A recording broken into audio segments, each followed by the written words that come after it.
Olá, empreendedor! Eu sou Marcelo Moura, empresário e presidente da CDL Rio Branco.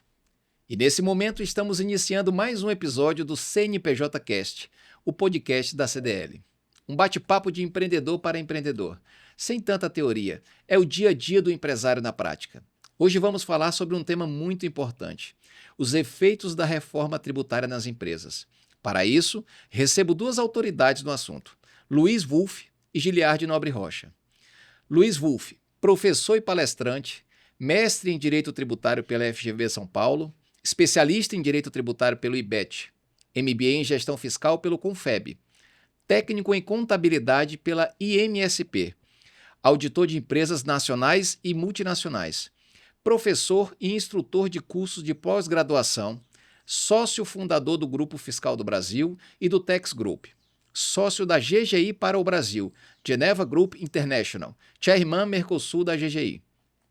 E Giliardi Nobre Rocha, advogado, sócio fundador da Nobre Rocha Advogados, sócio da consultoria Tax Group Inteligência Tributária e do Banco Fiscal, mestre em Direito pela Universidade Autônoma de Lisboa, MBA em Gestão Empresarial pela Fundação Getúlio Vargas, Rio de Janeiro, pós-graduado em Auditoria Fiscal e Tributária pela Universidade Cândido Mendes, Rio de Janeiro, pós-graduado em Direito Processual Civil pela Anhanguera Uniderp, autor de obras jurídicas de diversos artigos ligados ao direito tributário e empresarial, membro do Instituto de Advogados Brasileiros, IAB, palestrante e professor ESA OAB Acre, presidente da Associação Acreana de Advogados, ASAD. Bem, meus amigos, sejam muito bem-vindos, os dois. A gente tem um tema maravilhoso para tratar hoje, muito importante para o empresário, e vocês são sumidades no assunto. Entendem bem, a gente já fez um papo inicial, e eu vou começar passando a palavra para o meu amigo Giliardi, que vai explicar um pouco para a gente do trabalho dele. Então, um prazer estar aqui no CNPJ Cast, parabenizar pela iniciativa, né, que eu acho que realmente a gente precisa ter um espaço num país assim, onde o empreendedorismo, de certa forma, até é um pouco colocado como vilão da história, e na verdade não é, né? A gente carrega o piano, muitas vezes sobe ladeira carregando o piano, então é uma grande alegria estar aqui participando. Então, eu, como advogado, sou advogado e também empresário, né? Gerencio, dirijo o meu escritório, dirijo a minha outra atuação de negócio na consultoria do Tex e agora também no Banco Fiscal, né? Que é uma agência de um novo tipo de banco aí que nós estamos abrindo aqui em Rio Branco. E tenho todo esse desafio, sinto na pele esse dia a dia do empresário também, além de assessorar empresário já há 20 anos, né? Não parece, mas tem 20 anos de carreira. 20 anos, né, Giliardi? 20 anos de carreira. Eu mesmo te conheço já tem um bom tempo, tem um tempinho, né? São tem um bons tempinho, anos. E o meu amigo Luiz Wolff, fala um pouquinho, Luiz Wolff, da tua trajetória, dos teus negócios e do que te traz aqui hoje. Coisa boa. Empreendedor também. Isso aí. Empreendedor multisserial, gosto de fazer muitos negócios. Mas minha carreira começa em auditoria cerca de 23 anos atrás. Trabalhando para multinacional, conhecendo por dentro como funciona uma empresa, né, as dores, oportunidades, desejos de quem empreende. Legal. E essas são as motivações que me fizeram ao longo dessa jornada criar algumas marcas importantes, como o Tax Group, a Doutor Fiscal, a SW e agora o Banco Fiscal, que é um empreendimento nosso novo, está abrindo aqui no Acre a sua 15ª agência. 15ª do Banco Fiscal. Do Banco Fiscal para operar mercado de precatórios, que é um mercado muito carente no Brasil e que nos empolga, né? Nos dá pujante, né? Um baita do mercado. Pujante, um mercado que vai com certeza explodir nos próximos anos. E é um consultor que virou empresário, né? Inverte o negócio, né? Porque Exatamente. Normalmente o consultor ele tem aquela experiência da teoria, né? Não, se fizer tudo certinho aqui dá certo, mas vai empresariar, vai montar o negócio, vai administrar o negócio. Você foi lá e fez e graças a Deus o negócio deu muito certo. É muito bom estar com vocês dois aqui, são experiências no assunto mesmo. Então eu vou começar fazendo uma pergunta importante, mas objetiva. A vida do empresário será mais difícil no próximo ano com as mudanças da reforma tributária? Quais os maiores desafios e riscos? Fala pra gente, Luiz. Esse é o grande ponto. Parece aquela caixinha, sim ou com certeza? O empresário, eu diria que já devia estar preocupado hoje, não no ano que vem.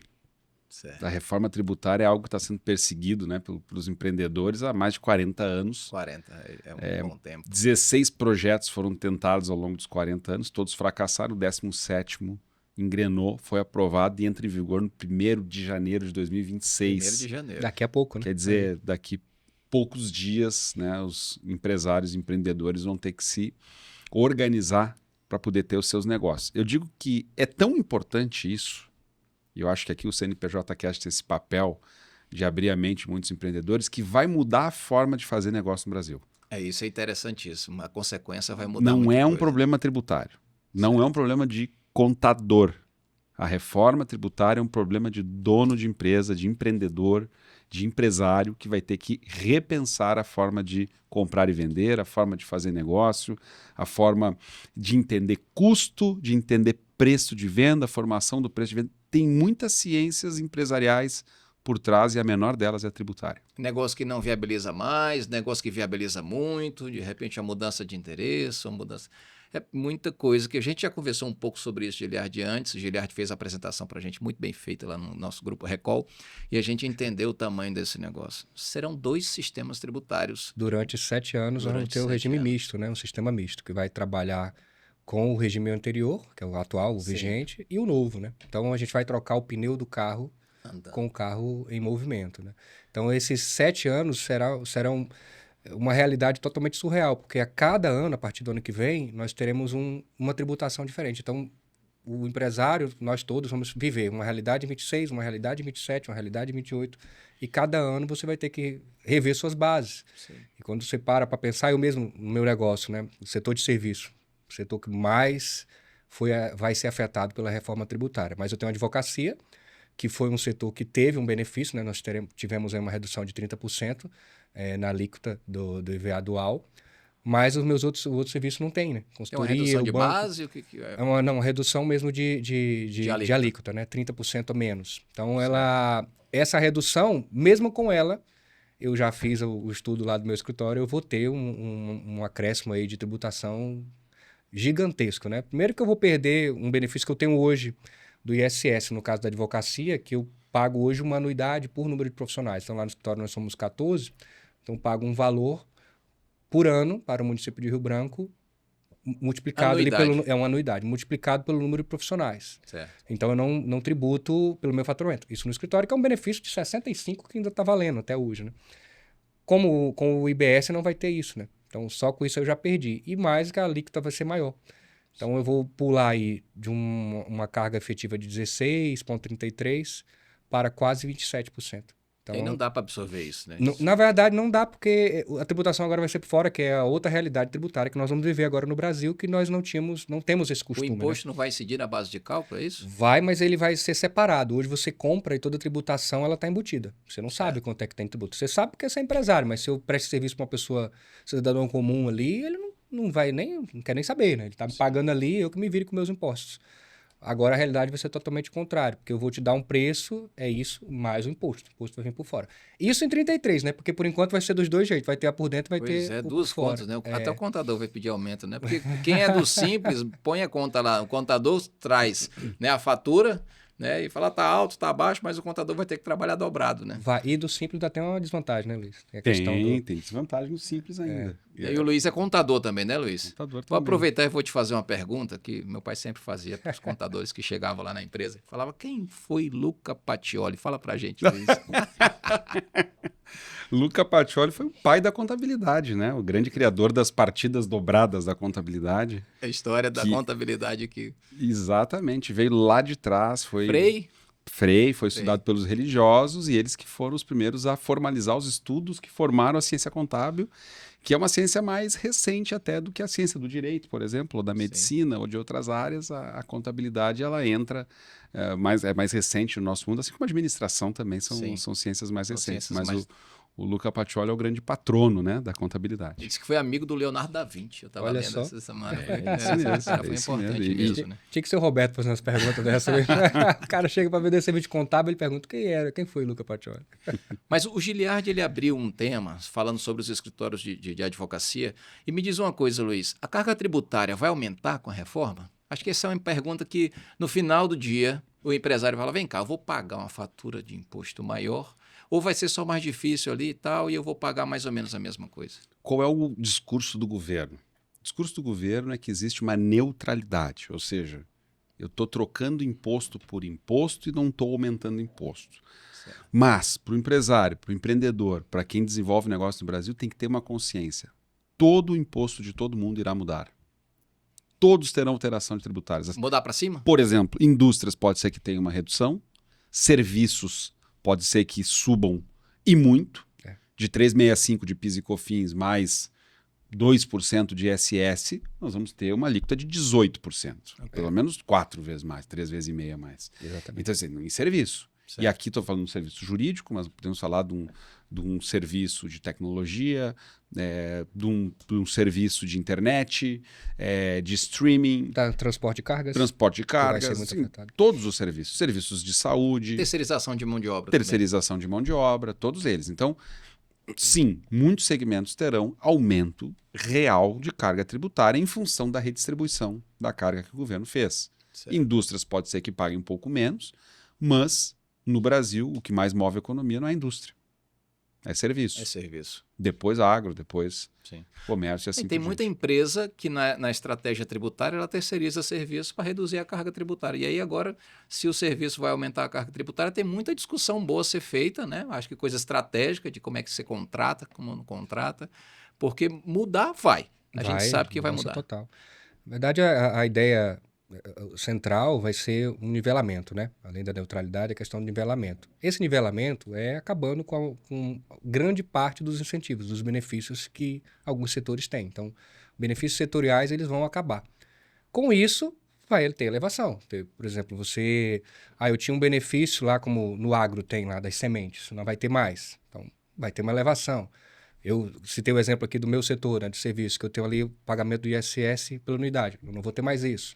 Aí vamos pegar outros benefícios, como a área de livre comércio. A tendência da área de livre comércio Essa é perder... é um presente para a Amazônia, né? Presente para a Amazônia, é perder a competitividade, porque é o passo que vai manter a Zona Franca de Manaus, mas a Zona Franca de Manaus será mantida apenas com aquele gatilho do IPI, né? Porque o IPI, quando começou a reforma, né, Luiz? A gente pensava que, e quando começaram a falar da reforma, o entendimento que eu tive de início é que o IPI ia ser substituído pelo imposto seletivo, mas na verdade não. O IPI ele vai ser zerado, né? Vai ficar alíquota zero. Ou seja, ele vai hibernar, né? Vai hibernar, ficar ali dormindo. Até E ele vai ser... E ele vai... precisar. Até precisar, boa. Que é como é com a alíquota zero, a diferença é essa, né? Que sobe Sim. por decreto. Então, até que ele vai servir apenas agora de um incentivo ao avesso para a Zona Franca de Manaus. Então, se essa caneca for produzida na Zona Franca de Manaus e for produzida... Se eu resolvo produzir ela em São Paulo, eu vou pagar IPI. E quem está em Manaus não paga. Sim. Agora, se eu produzo essa caneca somente em São Paulo e não tem produção equivalente na Zona Franca de Manaus, também não tem IPI. Entendi. Então, ficou ali como um benefício, não deixa de ser, né? Um benefício às avessas aí, que criaram aí para... Mas a mesma coisa não ficou para a área de livre comércio. Então, ó, eu tenho um Sim, estabelecimento na área de perdemos. livre comércio, vai valer a pena ainda eu estar lá? É um estudo que tem que ser feito. Esses dias eu estava conversando com um empresário falando sobre essa diferença, exatamente. Uma concessionária, por exemplo, que vende automóvel em São Paulo e a concessionária vende 500 unidades por mês. Olha a diferença da diluição de custo de uma operação dessa contra uma que vende 50 carros aqui na Amazônia. Então, é evidente que a estrutura básica para operar, aquela despesa administrativa de retaguarda, ela vai representar muito mais no faturamento. Então, às vezes, as pessoas não entendem o impacto disso. O volume ele acaba diluindo muito o nosso custo fixo. Né? E para operar na Amazônia, como você não tem densidade demográfica, você não tem renda per capita, fica muito mais caro. E as pessoas, às vezes, não entendem isso e a gente tenta explicar, mas realmente falar de imposto com o consumidor é uma coisa muito difícil. Mas, o Giliardi, como essas mudanças afetam quem está no Simples Nacional, por exemplo? A gente falou um pouco aqui, mas explica para a gente melhor. Quem está no Simples Nacional, ele vai perder um pouco em competitividade se ele negociar com outras empresas. Então, negócios B2B, vamos chamar assim, vai ter Business to business.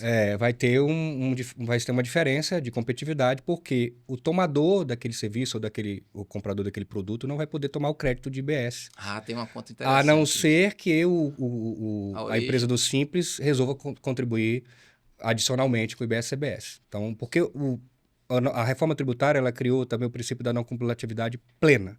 Só que, diferentemente do que é hoje, que se você compra um produto, a gente compra um produto e vem com o ICMS lá de origem, eu tenho aquele crédito presumido, porque eu não sei se realmente foi pago ou não, mas ele está lá, então eu presumo e aproprio aquele crédito. Certo. No IBS e na CBS só vou poder apropriar se eu tiver sido realmente pago na cadeia anterior. Sim. No Simples eu não vou poder tomar esse crédito. Então ele vai perder competitividade. Agora aquele cara que é do Simples, que opera ali vendendo consumidor final e tal, aquela cafeteria, aquela lojinha de celular, aquela coisa ali menor, não vai fazer diferença. Não. Mas se eu comprar de uma empresa e essa empresa, por um acaso, não fizer o pagamento do tributo, eu não posso Tomar o crédito. Tomar o crédito Não, do não imposto. pode. Então não vai precisar de auditor fiscal. Eu vou ser auditor fiscal. A própria empresa compradora vira a auditor fiscalizadora de quem fornece. O que mais tem são o sistema de fiscalização na reforma, porque tem o split payment, tem esse de você pedir a cadeia anterior o comprovante, vai ter o cashback, porque para baixa renda o cara vai pedir ali a comprovação, né, para poder ele ter direito à devolução. Então ele, me emite a nota aí que eu quero fazer meu cashback aí. Então, todo mundo vai fiscalizar. Mas tu falou uma coisa interessante, explica pra gente o que é split payment, porque nem todo mundo vai nos Estados Unidos e tem a Deixar o noção doutor do Luiz que é lá. explicar. Fala pra gente, Luiz. Split, o inglês do Luiz. Eu duvidava que ia sair esse nome na lei. Quando eu vi que não só tem split payment, como tem cashback, eu digo, nossa, a legislação brasileira com terminologias Faria Limers. Faria Limers, americanas, norte-americanas, em inglês. O split payment é um negócio incrível, né? Ele nasce da desconfiança do fisco em relação ao contribuinte. Certo. O fisco desconfia que você, empresário, empreendedor, contribuinte, não vai pagar o imposto. Ele só desconfia. Mas ele desconfia tanto que você não vai pagar o imposto que ele disse o seguinte: a partir de agora na reforma tributária, eu não vou deixar você pagar o imposto através da DARF. Eu não vou deixar você fechar a escrituração contábil e fiscal no mês e gerar apuração e aí sim pagar o imposto em 15 ou 20 dias, como naturalmente nós sempre fizemos na história do Brasil e como todos os países do mundo fazem. No Brasil foi pensado diferente. Já que o empreendedor é o cara que não paga imposto na visão do governo, o governo diz o seguinte: toda vez que houver uma transação financeira, Pix, cartão de crédito, cartão de débito, boleto, DOC, TED, aí sim, nesse ato de liquidação do pagamento, através da instituição de pagamento, o governo vai abocanhar 27,5% da conta. Então, esse é o split payment. Você aproximou o cartão para pagar no crédito, R$100 dos R$100, R$27,50 já vai para o caixa do governo e o resto cai no caixa da empresa. Então, a empresa já não recebe mais. Já recebe o líquido. Já recebe o líquido. Isso vai impactar em quem? Aquela empresa que normalmente precisa desse dinheiro para fazer caixa, vai ter um problema. Se ela trabalha estrangulado ali com aquele dinheiro o capital de giro dela não está legal. E hoje todo mundo tem esse prazo médio de 20 a 40 dias para pagar o imposto, e não só a pequena. Sim, né? Todas. Eu tenho conversado com grandes companhias, com Bung, Cargill, todas estão criando tesourarias tributárias, além da tesouraria financeira. Para quê? É tão alto o impacto de fluxo de caixa, enorme, de descasamento, que eu tenho que controlar como no detalhe do detalhe. Disso, como é que eu vou fazer Exato. com isso? E todo mundo desconfia sobre a tal da Digital Wallet fiscal, que é a carteira tributária digital. O fisco brasileiro tem dificuldade de devolver por restituição. Vai ter muito pagamento maior, né? Por restituição no prazo de 1 ano o dinheiro. Sim. E o pessoal passa 1 ano esperando a restituição, não recebe a restituição, entra com uma ação judicial para poder pedir a restituição. Sabe em quanto tempo a Receita está prometendo cair dentro da carteira digital? Quanto tempo? 3 dias. 3 dias. Isso é verdade ou é sacanagem esse negócio? Se for verdade, bom. Porque vai ter muito pagamento maior, né? O split payment vai acontecer muito de ter pagamento maior. Se você não classificar os seus produtos corretamente, a alíquota é cheia. Para explicar mais fácil, então eu vou na farmácia, compro R$100. A farmácia emite o cupom dela de R$100, mas cai R$27 desses 100 direto na Receita Federal. Não vai para a conta da farmácia que me vendeu esse produto. É mais ou menos isso? É isso. E se no outro dia eu for lá e falar, não quero mais esse produto, eu vou devolver. Aí tu vai ter o crédito. Vamos pedir crédito. Aí a Receita está prometendo que em 3 dias ela devolve esses R$27. Seria isso. Deus ajude. Que assim seja.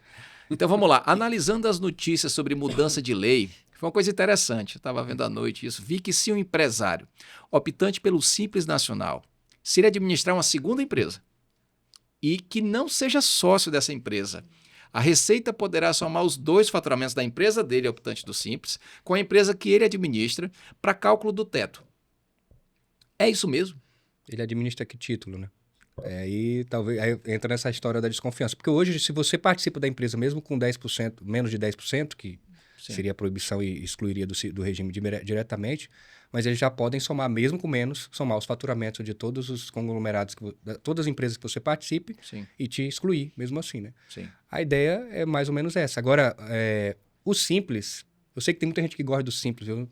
O Simples é um regime que é feito para quem está começando, né? Ele é um regime estrangulado, vamos usar essa palavra. Tá certo essa palavra, Luiz? Eu falando aqui perto do Luiz. Tá certo, tá certo. Estrangulado, porque ele é feito ali para você subir. Às vezes tem muita gente que, já desses 20 anos de advocacia, de consultoria, já peguei muito empresário, que quando eu sentei com ele para fazer a conta, eu convenci ele que não valia a pena ele estar no Simples. Presumido. Porque ele ia abrindo ali, eu vou abrir uma empresa no Simples para mim, aí outra no nome da mulher, aí outra no nome do filho, acabou o filho, pega um sobrinho. Acabou o sobrinho, vamos ver quem mais, Financeiro, a sogra. operador do caixa. E vai colocando gente ali. E se fizer a conta, tudo para não subir, cara. Tudo para não sair ali. As pessoas cítricas vão surgindo na relação, né?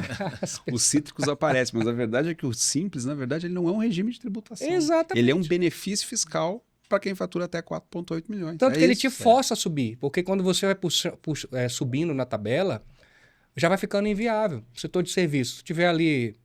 quando você... Passou ali da faixa 4 ali, pra que tu tá no Simples? Não faz mais sentido. Não faz mais sentido, mas ninguém faz essa conta. Eu não sei se é por conta do nome Simples que atrai, né? Ou se porque é só uma guia e tal, mas o fato é que... Vou jogar a bola aqui nas costas dos contadores, porque eu sou contador, posso dizer, a grande maioria dos contadores gosta de operar Simples Nacional. Gosta de operar. Gosta de operar. E aí tem um outro ponto que não é só do contador, mas é do empreendedor. O empreendedor ele não quer investir em contabilidade também. Ele não quer pagar mais caro. Então, escriturar uma empresa no lucro real é mais caro, Sim. do ponto de vista de serviço, do que escriturar uma empresa no Simples Nacional. Com certeza. Mas essa conta muitas vezes não é feita. Assim como o presumido e o lucro real, né? Também. Olha, todo ano eu faço a conta. Eu tenho um posto de gasolina e todo ano, depois que fecho o faturamento, eu crio 2 cenários e calculo quanto seria se eu estivesse optando pelo lucro real e pelo lucro presumido. Até agora foi presumido. O primeiro olhar que tem que fazer é a margem. Minha margem é menor que a minha presunção, segundo a legislação, eu estou no regime errado. É o primeiro olhar. Andaram dizendo que no lucro presumido também tem alguma alteração. Tem alguma coisa? A alteração é porque a CBS, que vai substituir o PIS e a COFINS, não vai fazer diferença. A alíquota é a mesma e vai poder tomar crédito. Porque hoje nós temos o cumulativo, Sim. quem é vamos simplificar, né? Quem é do presumido paga o PIS e COFINS no cumulativo, e o não cumulativo é quem é do lucro real. Okay. E a CBS não vai ter diferença, vai ser 100% não cumulativo. E vai ter uma diferença, vamos pensar de alíquota, né? Que hoje o cumulativo é 3,65, vou pular para mais ou menos 8,89 de CBS, mas é não cumulativo.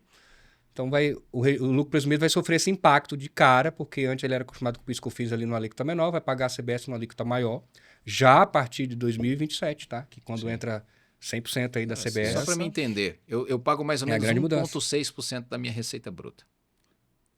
Como presunção de lucro. Como presumido, exatamente. Isso não muda. 1,6. Isso não vai mudar. Isso é tributação sobre renda. O que vai mudar é só isso do consumo, né? Essa parte mais da renda não mudou. Entendi. O que é um desafio para quem é lucro presumido, a partir de agora, na reforma, é que ele é tratado para fins de créditos e débitos tributários sobre o consumo, tal qual uma empresa de lucro real é tratado. Igualzinho. Então, a única exceção que muda, a única diferença que existe entre real e presumido é o regime de tributação dos lucros. Okay.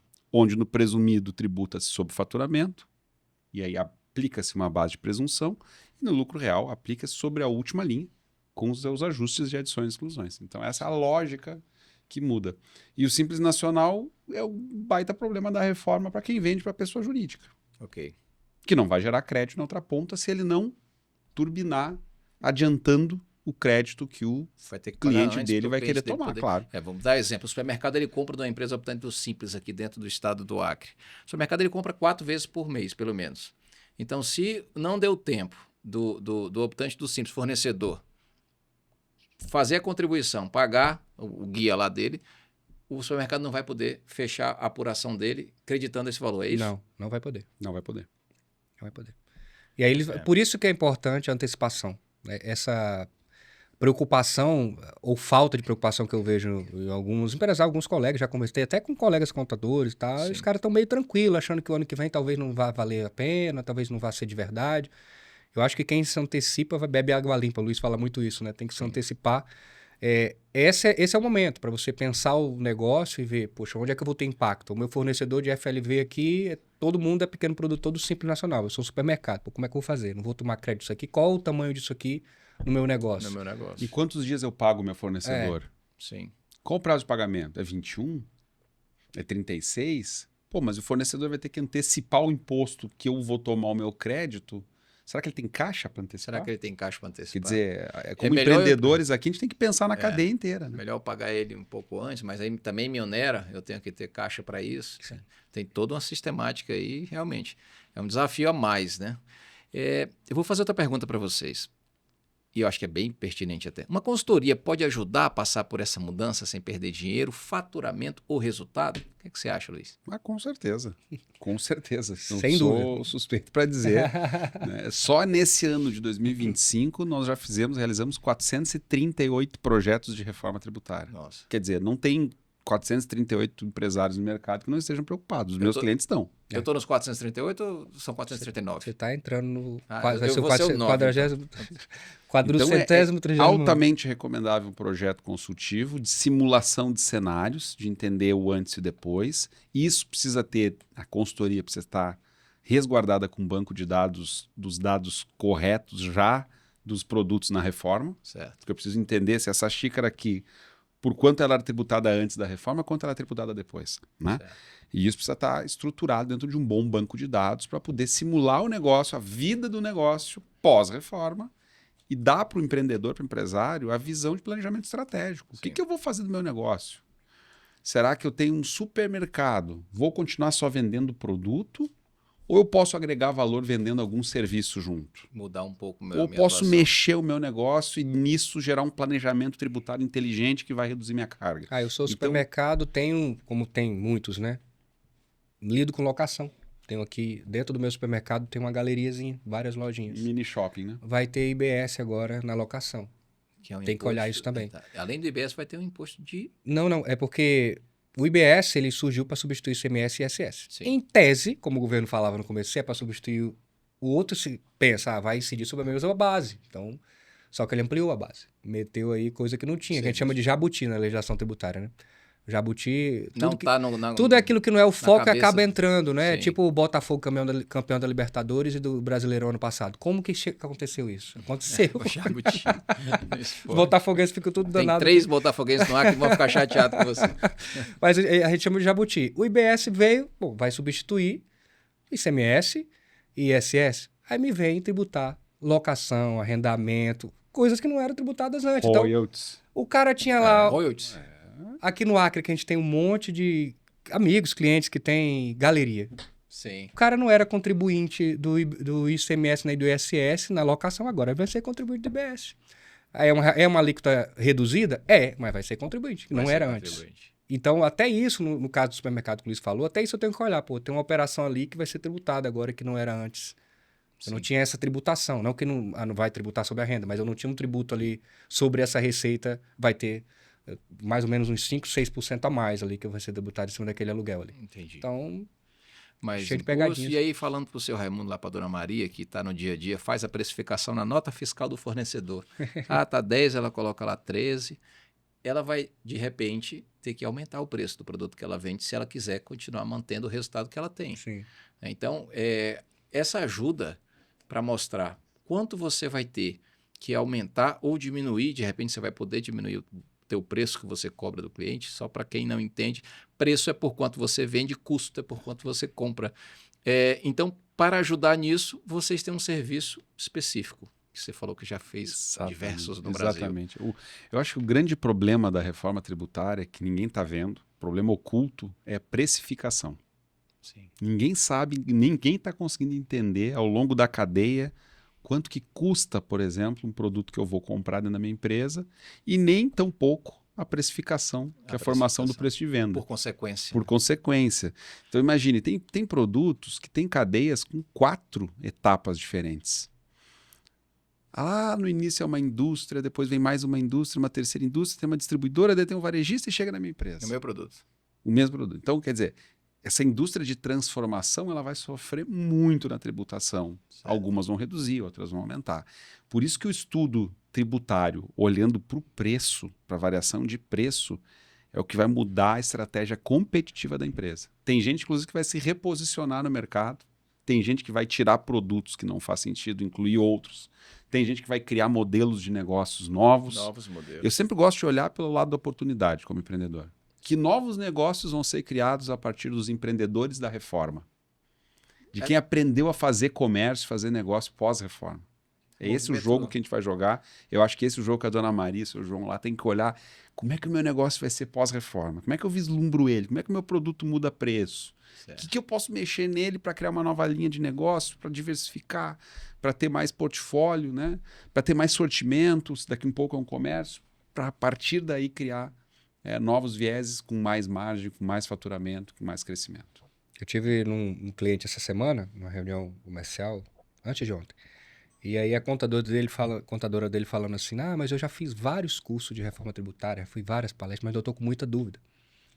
Um fala uma coisa, aí eu acho que se aplica, quando eu vou olhar, na verdade, não está se aplicando para mim. Eu digo, que é esse o problema. Você pode ir várias palestras e tem muita informação. Hoje na internet, você abre o celular, Instagram, tem um monte de gente falando de reforma tributária. Mas você tem que olhar o seu negócio. A sua operação. Isso aí não vai ser uma palestra, tem que ser uma coisa específica. Tem que entender um pouco mais. Tem que ser um olhar específico. Porque não é só o contador que fala quanto que vai dar o imposto, não. Você vai ter que entender. Você vai ter que entender, você vai ter que olhar o teu negócio. Poxa, o meu negócio tem o quê? Qual é a minha operação? Eu compro de quem, para quem eu vendo? Qual é o meu prazo de pagamento? Qual é o meu prazo de recebimento? Tudo isso você vai ter que olhar. Isso só... que até a Receita Federal, ela disponibilizou uma calculadora lá, né? Uma simulação lá. Sim. Mas isso aí não ajuda muito, não, porque tá até errada a conta lá. Tem uns tá errada. Mas, sim, tá errado. Atenção, espectadores. Cuidado com a calculadora da Receita Federal. Tá errada. Aliás, eu nunca imaginei alguém entregar toda a estratégia do negócio para o adversário calcular, né? Por favor. Então, não é por aí, né? Quando é que a Receita vai ajudar o contribuinte, eu acho que não vai ser nessa vida, não. Primeiro dizendo que é pouco, né? Não vai incrementar nada o imposto, vai ser mais ou menos a mesma mordida, vai nada, né? A gente sabe que não. Pessoal, vou passar agora da parte de consultoria para a parte empresarial. Aí é falando do cotidiano de vocês. A primeira pergunta que eu faço é, falando de advocacia como negócio, um escritório de advocacia tem previsibilidade de receita? Agora é para o advogado que está vendo essa entrevista e ele faz as contas dele lá e ele sabe que tem essas dificuldades, ele tem preocupações. É previsível a receita do escritório de advocacia? Com certeza. Eu tenho minha previsão na ponta do lápis do ano inteiro. Até dos meus contratos todos, eu tenho a previsão deles até quando acaba tudo, data que vence. Previsão de receita, previsão de despesa, controle de despesa, tem que ter. Na verdade, tem que ter. Quando você vira a chave para tratar a advocacia como um negócio, e eu falo isso até com muita paixão desde que eu fiz o MBA em gestão empresarial, que você leu aí, que foi uma virada de chave no meu modo de tratar o meu negócio, né? Até virei professor de gestão de escritório na OAB, né? Sim. Uma das disciplinas que eu sempre sou convidado para falar é como gerir um escritório. Então, quando eu falo ali para o advogado, olha, sabe aquele honorário que tu recebe? Tu não pode pegar ele todo e colocar no teu bolso. Sim. Tu não pode sair com o primeiro honorário e comprar uma Hilux. Não pode, né? Pode comprar uma Maroc, talvez, né, Marcelo? O Hilux é dois trabalhos. Pode comprar uma Maroc também. Não pode chegar e comprar um carro, você tem que fazer uma estratégia de investimento e tal, pensar o teu escritório, como você vai fazer ele crescer. O cara fica maluco, porque ele pensa ali, poxa, eu não quero esse tipo de trabalho. E dá trabalho. Sim. Você vira empresário e ser empresário do setor de serviço é sempre uma dificuldade a mais, porque para você escalar o teu negócio, normalmente tu sobe o teu custo também. Vou crescendo, meu custo vai subindo junto, né? Porque o maior custo de um serviço de advocacia é o custo intelectual, são os advogados. Que se você quiser bons profissionais, você não pode querer pagar barato, né? Então você contrata lá no escritório tem tudo, plano de carreira, tem tudo. Eu falo muito isso, sabe? Quem quer ter um time vencedor, quer uma empresa próspera, tem que saber pagar. Porque chega um momento que pagar pouco fica muito caro. Então, se você não tem a mão de obra adequada, você vai ter que fazer tudo. Se você faz tudo, você não consegue crescer. Não tem jeito. E a gente, essa parte de crescimento, até de estratégia de gestão, isso tem muito aqui, o mérito também da Tex Group, quando virei sócio da Tex Group em 2021, muitas das políticas de de trilhas de conhecimento, até o nosso método de contratação é espelhado no modelo Tex Group de contratar, né? Hoje mesmo a gente está com o processo seletivo que está finalizando agora essa semana para contratar 2 novos advogados, que foi feito todinho conforme o Tex faz para contratar os profissionais dele, né? O pessoal até diz, pô, mas é difícil entrar no escritório, hein? Porque são 5 provas, mais o teste com psicossocial, aí é que chega na entrevista. Entraram 36 no processo seletivo, bem menos do que o ano passado. No ano passado foram 78. Isso não é aquela indicação, assim, não, não, na verdade, eu tenho uma regra lá no escritório, eu não contrato quem eu não posso demitir. Isso é interessante. Não contrato quem eu não posso demitir. Se eu contratar uma pessoa porque você indicou, não pode, como é que eu vou demitir, né? O Marcelo indicou, como é que eu faço? Não dá, né? Então lá não, lá é medida de desempenho, cobrança, às vezes o pessoal... Prova de recrutamento para saber qual é a competência Sim, da pessoa. Lá para entrar lá a gente faz um teste de língua portuguesa, atenção concentrada, raciocínio lógico. Aqui já é eliminatória, já fica uma parte. Aí faz um teste de objetivo. Meu TDAH eu já fiquei pelo meio. Não faço isso nem a pau. Dependendo da área que a gente queira, né? Então, um advogado trabalhista, então o teste vai ser trabalhista. Aí faz a prova escrita, que é um caso. A gente pega um caso até real do escritório, muda os nomes e a gente já sabe o resultado, porque é um caso que já foi resolvido, a gente tem esse caso aqui e resolve. Quem passa por isso, aí os melhores classificados... Estudo de caso, né? Isso, os melhores classificados vão para o psicossocial, que aí tem uma psicóloga que vai olhar o perfil que eu passei para ela. A gente passa o perfil que a gente quer, ela vai e diz, olha, os que tem mais ou menos esse perfil são esses. Esses a gente chama para entrevista. Aquela série Billions, como é o nome daquela? Eu lembro daquela psicóloga que cuidava do time todo. Mas o grande desafio, assim, além de gente, é realmente controlar o custo ali, porque você tem que remunerar bem o teu time, mas também não pode estourar o custo, né? Ainda tem a despesa, porque a tua despesa ali você tem que manter... Ali eu tento que a despesa fique curta para despesa, ela tem que ser curta para eu conseguir que o custo eu consiga remunerar melhor, porque o meu custo é o meu pessoal, né? O maior custo é o meu pessoal técnico. Então, remunerar bem, então tenho que segurar a despesa o máximo que eu posso. Aí tu tem equipamento, tem mobiliário, que isso vai depreciando também, né? Vai. Em algum momento tu tem que repor esse negócio. É interessante porque essa conta de pouca gente faz, né? E normalmente quem não é do serviço não entende isso, né? Eu já ouvi muito cliente comerciante falar, mas é serviço, né? Tudo é mais barato. Eu digo, opa, não é. É porque não tem o estoque, a única coisa que eu não tenho é o estoque, né? Muda aí, realmente controle de estoque eu não faço, mas tem uma série de pegadinhas. O Luiz vive muito isso lá no... Complementando isso, qual o percentual da receita que você estabelece como limite para as despesas? Eu até X da minha receita, eu aceito ter despesa. Existe esse indicador? Existe. É uma prática? Existe, eu controlo mês a mês, inclusive quando está estourando eu já... Então tem um indicador. Isso faz sentido para vocês? Faz sentido. Porque na empresa comercial faz todo o sentido do mundo, né? A gente tem um índice ali, a despesa administrativa ela é uma coisa mais fixa, a despesa operacional ela é uma fração do faturamento. Então, o meu orçamento no grupo, a gente trabalha muito assim. Então, a despesa operacional ela é uma fração do faturamento. Então, quanto tiver de faturamento, ela vai acompanhar. Mas a despesa administrativa não, ela não precisa necessariamente acompanhar. É isso aí, essa fica ali. Meu limite ali até diga, 20%.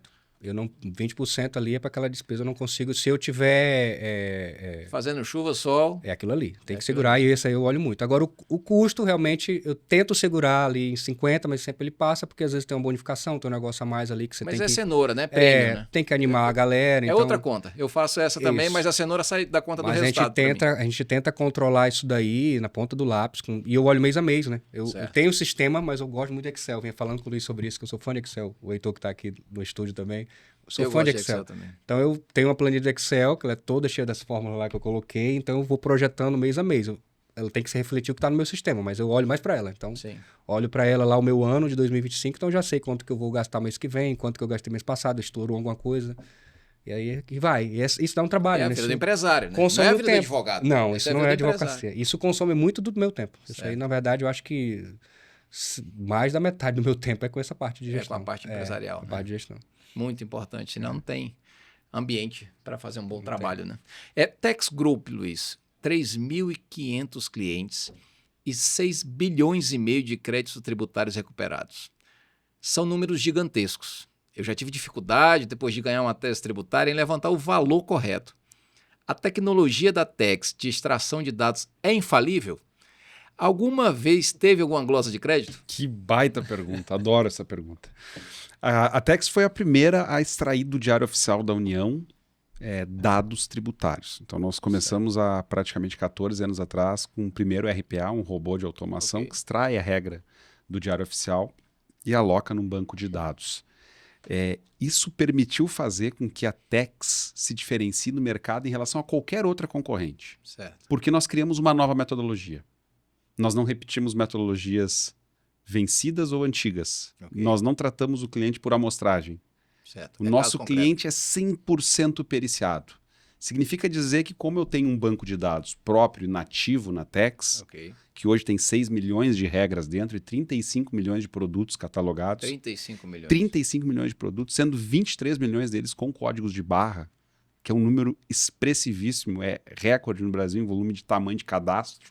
Hoje uma empresa, o maior supermercado brasileiro, talvez o Carrefour, tenha 300 mil itens.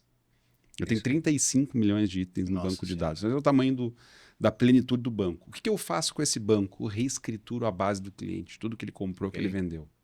É infalível? Não, não é infalível. Não, nada é infalível na vida, ainda mais pensando no que é o ecossistema tributário brasileiro. O que a gente trabalha é para ter 99,9% de assertividade e no 0,1% que pode ter qualquer falha, o Tex Group ele é uma empresa extremamente conservadora. Certo. Então nós contamos com uma parceria com a Allianz Brasil Seguros, Ok. que Eu ia nos chegar dá nessa um área. respaldo incrível, Uma pólicezinha de seguros. uma apólice, e que nós acionamos uma vez ao longo da história por conta de um atraso de prazo de um cliente. O cliente não mandou no prazo a notificação que recebeu, não era um erro da consultoria, era um erro próprio. Não era de cálculo. Ele. Não era de cálculo, era da contabilidade da empresa, mas mesmo assim o nosso seguro, pela eficiência dele, cobriu. Então, a gente busca trabalhar com o 100%. Essa é a nossa lógica. A empresa tem, obviamente, toda a certificação para isso. Sim. É hoje GPTW, um great Ok. place to work para Place to trabalhar, um ótimo, excelente local para trabalhar. Já Só é pelo feliz mesmo, né? quinto ano, galera feliz, contente. Né? Eu brinco, a gente passa mais tempo dentro das nossas empresas do que em casa. Com certeza. Tem que ser feliz no que faz, não pode vir trabalhar triste, não é essa a lógica. Tem que ser feliz, tem que ter sonho grande, tem que ter ambição, senão também a gente não contrata, né, Claro, Ricardo? Essa é a lógica. E, além disso, ISO 27001, nós somos a única do tributário no Brasil que tem esse selo. São 140 empresas no Brasil de todos os segmentos que tem ISO 27001, que é segurança da informação. Segurança da informação. Então, assim, o dado é tratado num nível de requinte único. Nem as Big Four hoje no Brasil têm ISO 27001. E a gente Tamanha a façanha que a gente fez para poder conseguir, depois de 4 anos trabalhando essa base de dados. Então, tem alguns milhões de reais em investimento Investidos em segurança da informação, em data Padronização, centers, em padronização, em firewalls. Né? Só o último firewall, a última atualização de firewall foram 3 milhões de reais. Nossa. Quer dizer, é uma sede. Se você olhar para uma empresa, tem muita Praticamente. empresa que não tem uma sede de 3 Sim. milhões. É data center ou virtualizou? É data center Data físico center e virtual. São as Os duas dois. linhas. Redundância. A tá? gente tem redundância, tem hoje um convênio há 10 anos com a AWS, com a Amazon Web Services. Sim. A gente roda centenas de máquinas virtuais para processamento dos dados dos clientes. Só esse ano aí, comentei, são 428 projetos de reforma tributária até agora. Né? E preciso rodar esses dados. Sim. E é uma volumetria absurda. Cada empresa tem milhões e milhões de transações e a gente roda XML a XML, nota fiscal a nota fiscal. linha a linha, né? Linha a linha. Então, a assertividade vem disso. Eu parto de uma premissa que a gente não vai fazer amostra em nada. Sim. Então, eu pego o dado do zero, bruto, trato esse dado que é nativo e reescrituro. Aí o resultado vem. E tem o Leaders Leads também, que eu acho super legal. Não pode deixar de falar. A gente está entre as 6 primeiras do Brasil numa pesquisa orgânica feita com os nossos clientes. Legal. Então, nós estamos ali no grupo das Big Four. Então, PricewaterhouseCoopers, KPMG, Deloitte, Ernst Young, Álvares Marçal. Tamco, Álvares e Marçal e Tex Group. São as 6 top de liderança no mercado hoje, consultoria tributária no Brasil. Ou seja, baita número. atrás apenas das Big Fours, uma americana e 100% capital nacional. Tex Group. Isso. De empresas brasileiras, eu sou o número 1. E isso indicado por, como o Luiz falou, orgânico, né? Indicado por grandes players, né? Você sabe, quem é prestador de serviço, de consultoria, de advocacia, o maior comercial que a gente tem é o cliente, né? Como que eu estou há 20 anos no mercado aí com clientes que estão comigo desde o começo, ele se indica para outro, que indica para um, ele é o maior certificado que tem de qualidade, Sim. é a Boca a manutenção do boca, cliente. o famoso boca a boca vende famoso muito. boca a boca. Tem que começar a propagar o Big Six, né? Sim, É isso. Não com esse negócio de Big Four. é uma boa. Me diz uma coisa. Tudo começou com 5 amigos ou 5 parceiros de negócio? 5 parceiros de negócio. Ah, legal. 5 parceiros de negócio. Sempre, eu acho que assim, uma lição como empreendedor que eu tenho de vida é a gente não mistura amizade com negócio. Não A gente, costuma dar certo. a gente pode até fazer negócio e ser amigo. Sim. Mas o contrário eu acho que é muito difícil de dar certo e às vezes a coisa pode se conturbar. Então, a gente sempre tratou o negócio, a empresa, com muito profissionalismo. Certo. Então, primeiro, empresários. Sim. Pô, Continuam os 5 sócios até hoje? Não, hoje nós crescemos. Nós temos um plano de stock option, temos planos de partnership, temos com 8 sócios em contrato social, temos mais 8 em processo de vesting, ou seja, sendo vestidos de cotas por ter esse diferenciado nas carreiras, pessoas que estão há 5, 6, 8, 10 anos dentro da casa, Sim. que estão crescendo, que têm a nossa cultura, que têm os nossos valores, têm nosso lastro, né, que foram contratadas lá atrás por processos chatos e difíceis de contratação, porque eu digo isso, nós temos que demorar para contratar. Sim. E sermos rápidos para demitir. A contratação ela tem que ser muito baseada em valores, em processos da pessoa, em comportamentos da pessoa, técnica, produto, a gente ensina. Né? Mas valores e comportamento vencedor, aquela pessoa naturalmente ambicionada, né? Isso aí não precisa achar a pessoa, tem que ser naturalmente ambicionada.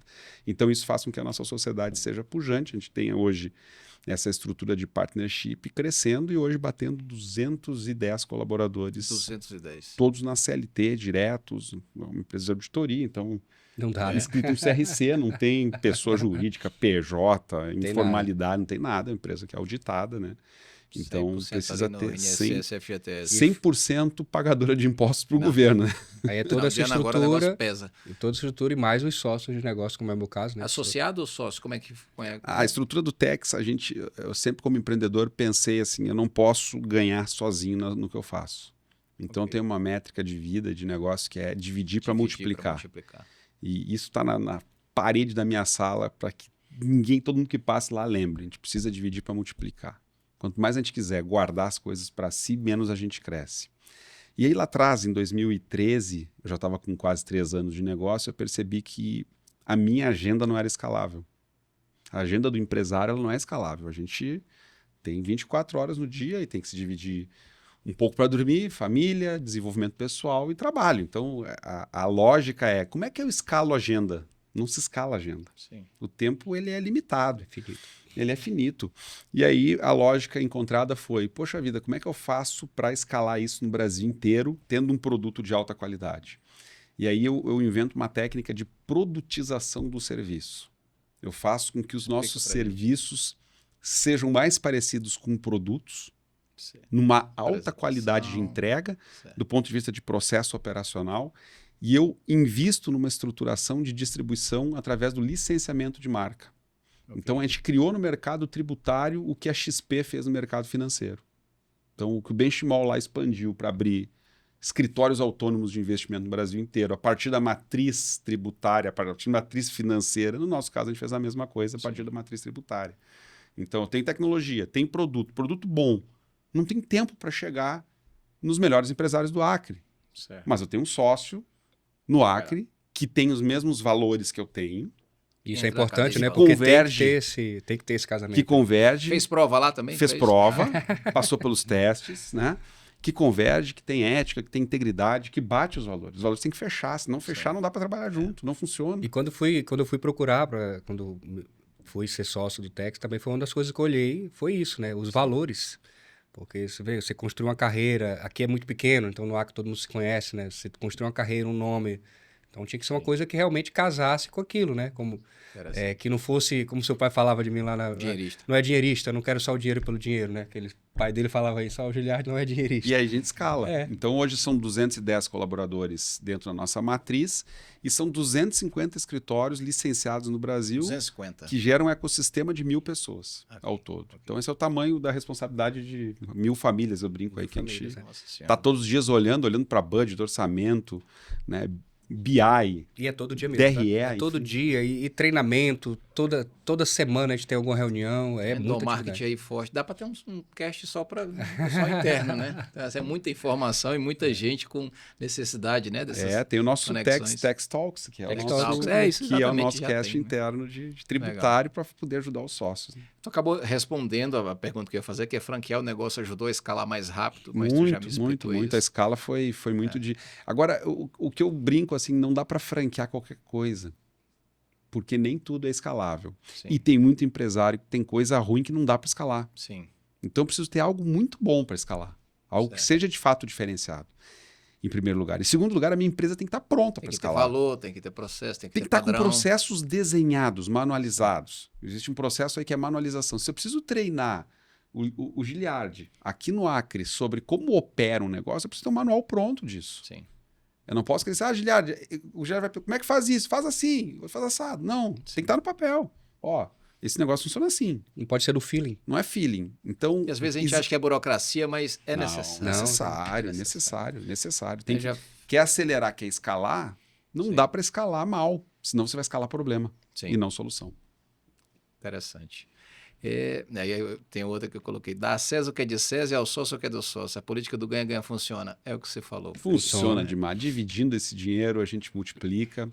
A gente não precisa ganhar sozinho, mas a gente pode ganhar na escala. Você sabe que eu tenho um BI de recursos humanos no grupo e as nossas concessionárias, eu faço a medição do salário médio versus ROI. E a nossa concessionária que tem o maior salário médio tem o maior ROI. Fantástico. E isso é um modelo que eu coloquei como laboratório na empresa para provar que pagar bem não custa caro.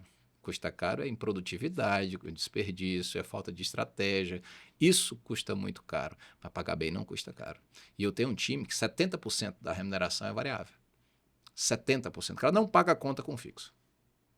Porque salário fixo deixa muita gente acomodada. E não é por má vontade, não. É porque você tem que estar buscando algo. O motivo de você sair de casa, eu sempre falo isso, tem que ser querer conquistar algo a mais, algo além. E para isso tem premiação, tem variável, tem muita coisa que você pode fazer. E eu sei que pelo que vocês fazem, o que o Giliardi me comenta também, que é um modelo exatamente que busca esse mérito, né? Então, cara, tu vai trazer cliente para dentro da base, a gente tem um puta de um produto que a gente, né, tem uma padronização, tem um nível de acuracidade nos dados diferente, né? A tecnologia trouxe essa oportunidade, eu acho que demorou um pouco, mas alguém viu, falou assim, não, vou colocar a tecnologia junto com as teses tributárias e a gente vai criar um negócio legal. Muito interessante e a gente faz à medida, né, assim, dentro da nossa proporção, a gente tenta fazer isso também, porque como você falou, né? Dá a César que é de César, dá o sócio que é do sócio e junto ganhando a gente consegue escalar, dar velocidade a isso com certeza de uma forma que não conseguiria. E tem muito empresário que é concentrador de serviço, né? E não consegue crescer ou fica reclamando o dia todo de todo mundo, mas ele é o concentrador. Na verdade, ele pode ser até parte do problema se ele não entender que para ele crescer ele precisa ter esse tipo de parceria, né? Tem que ter gente e tem que partilhar o conhecimento, né? Partilhar a informação.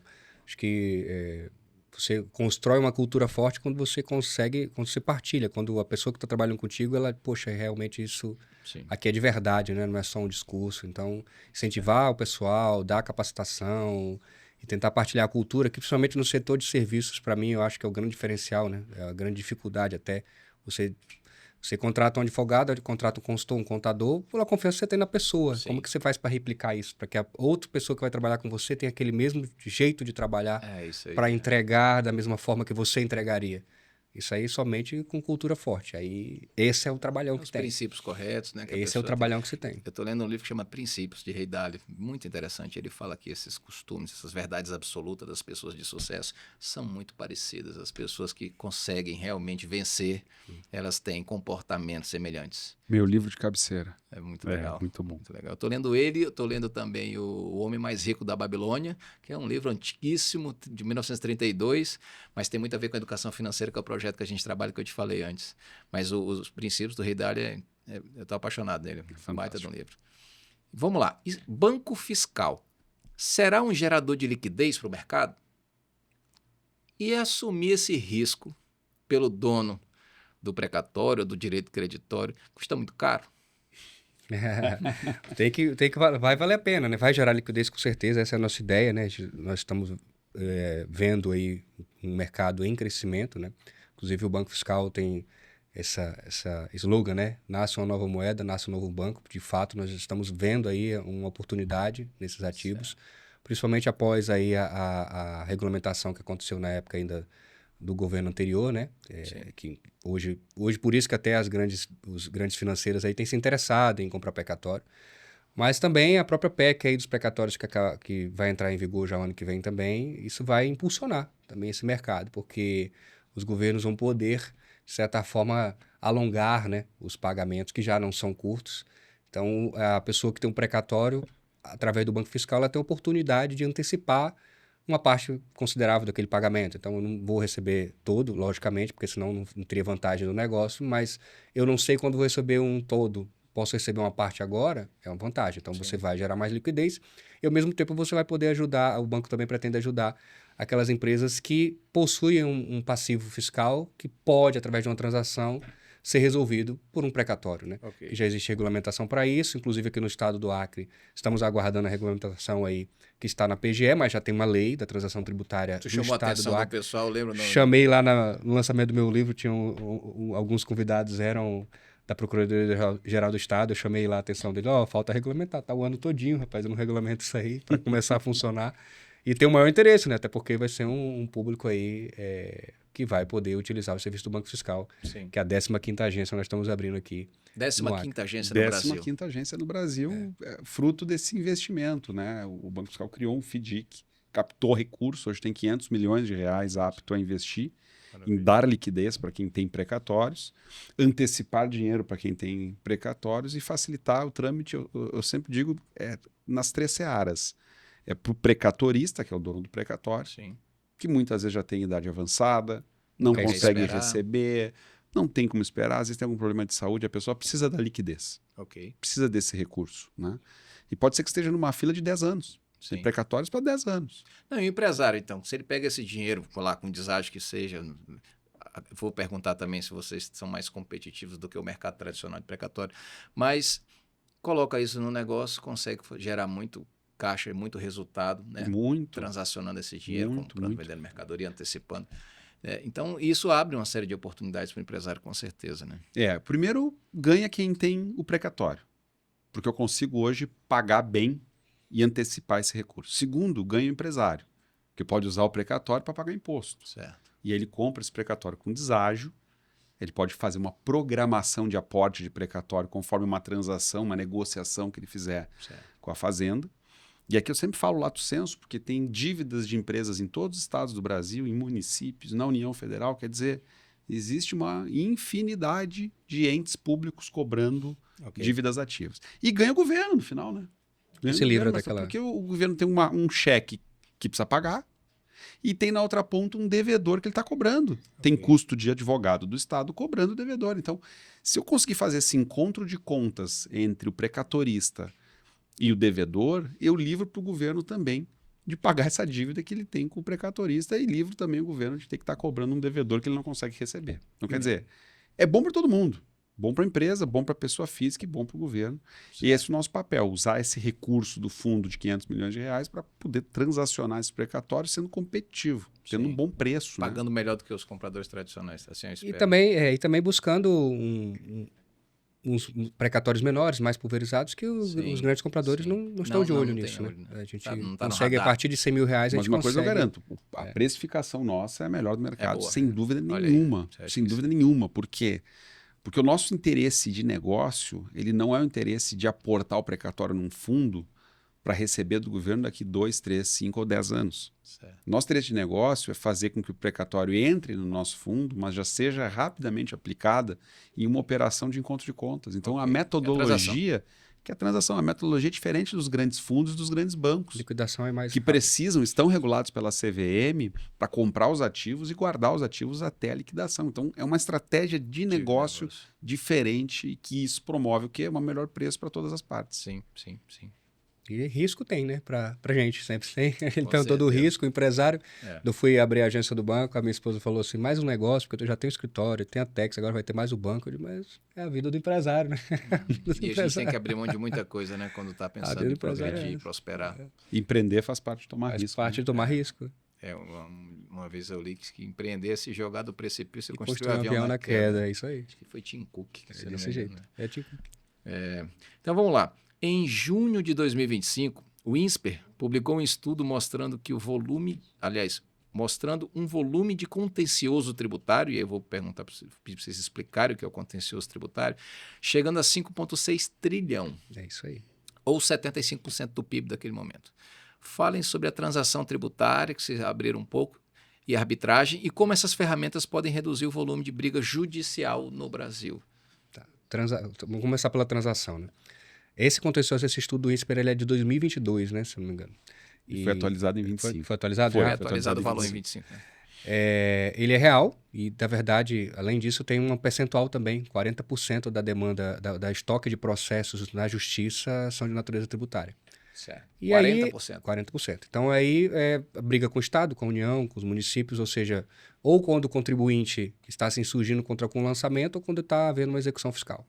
Okay. Transação facilita porque a transação, diferentemente do parcelamento, que você chega lá e simplesmente parcela ou adere lá com algum desconto, a redução de multas, juros, a transação ela vai olhar de uma maneira mais particular para o contribuinte devedor, que está em débito. Ou seja, eu tenho aquele lançamento tributário, ou eu estou me insurgindo contra ele, ou, enfim, estou tentando resolvê-lo de alguma maneira. E aí ele vai olhar minha capacidade de pagamento e tem uma liberdade maior de negociação, sem, claro, dispor do crédito tributário, porque não poderia, né? Não, existe um princípio da indisponibilidade do crédito tributário, então certo. O Estado não pode fazer isso, mas ele pode transacionar de uma maneira melhor.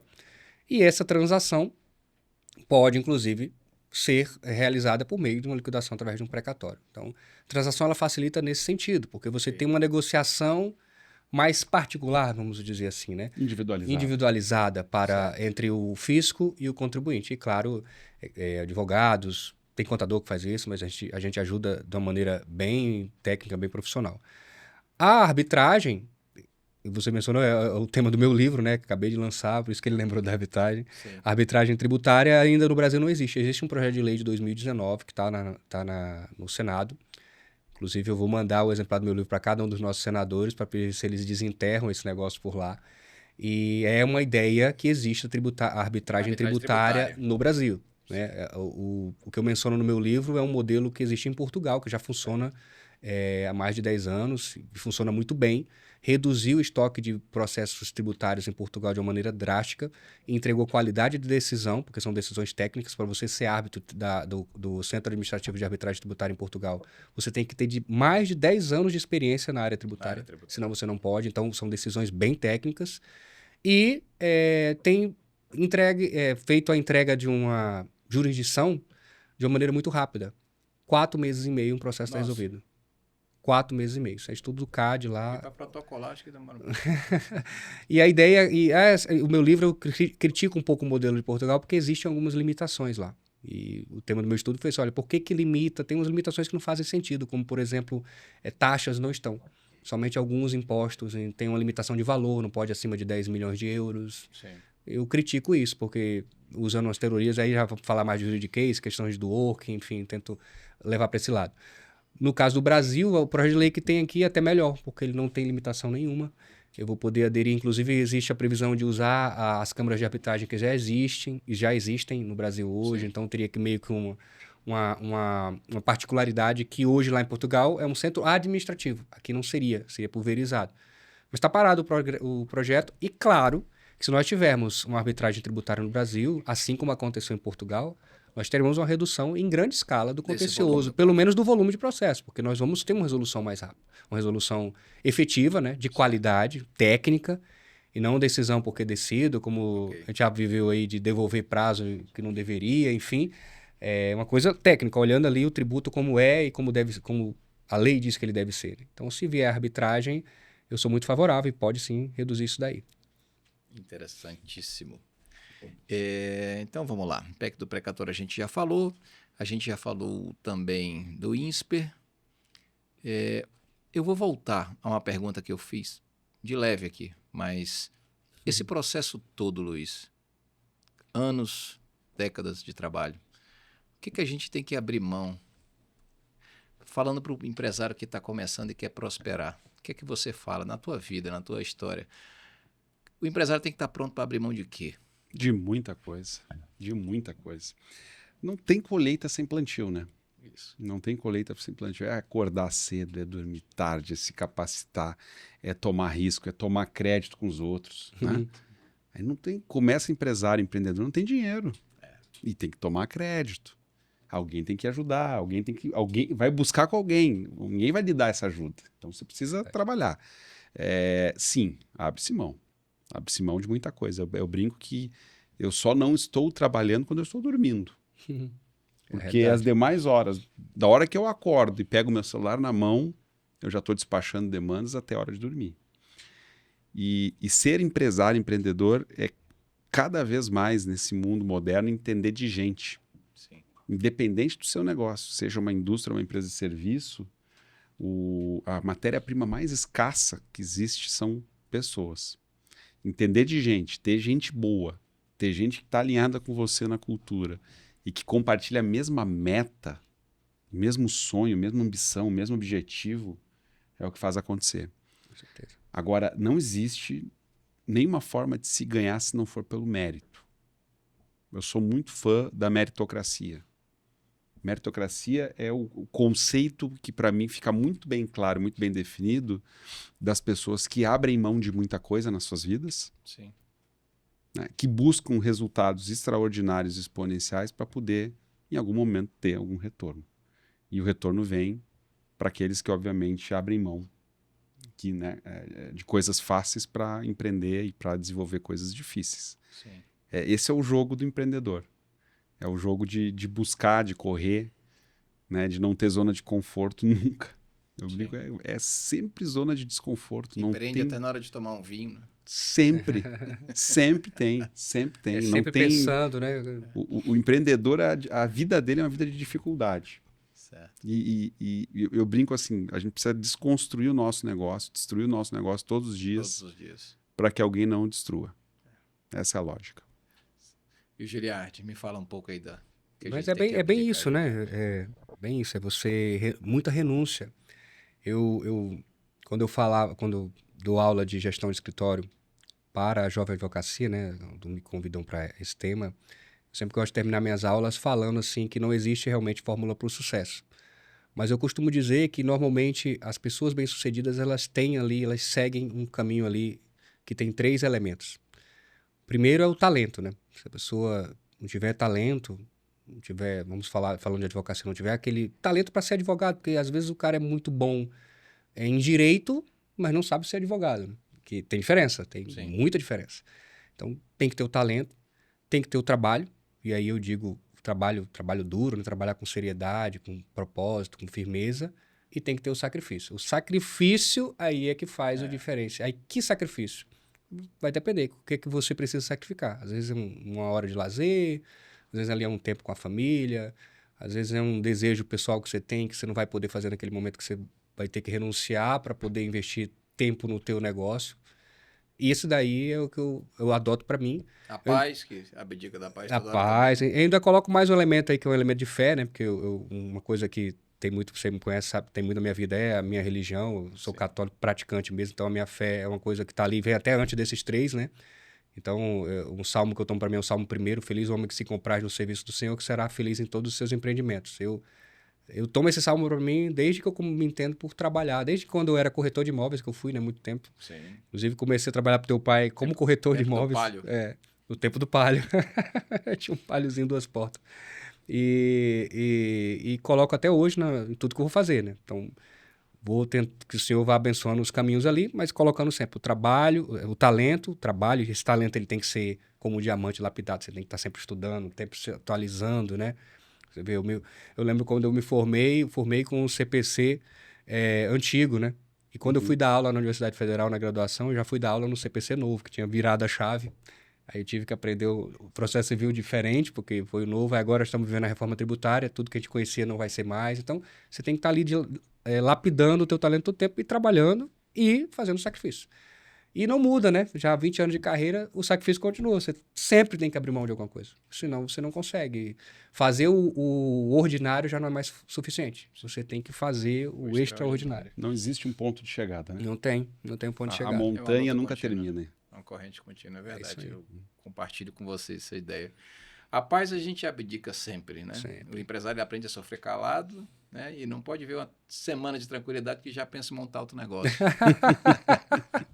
Mas é isso, meus amigos. Eu agradeço muito a disponibilidade de vocês. Eu sei que o dia está apertado para vocês. E logo mais terá um jantar aí, estarei junto. O CNPJ Cash, ele tem essa proposta. É de ouvir não só o consultor, mas o empresário. Sim. Vocês como empresários, também consultores, mas como empresários, sabe no cotidiano as consequências das boas e más ações, as consequências de estar antenado ou não estar antenado nas mudanças que acontecem, ainda mais uma mudança disruptiva dessa, que vai mudar muito, né? E eu espero que a gente consiga contribuir. Mais um episódio que a gente fala sobre o cotidiano do empresário, sobre mudanças, propostas. A nossa proposta é exatamente essa, é ser esse local que discute, não com garantias, com certezas, mas no cotidiano do empresário. Então, obrigado mais uma vez pela presença dos dois. E para você, empresário, mais uma vez, muito obrigado pela sua audiência. Lembre-se de seguir o nosso canal, de ligar o sininho lá, apertar no sininho, porque o CNPJ Cast, mais uma vez, está aqui à disposição de vocês. E eu espero vocês para os próximos episódios do CNPJ Cast. Bons negócios!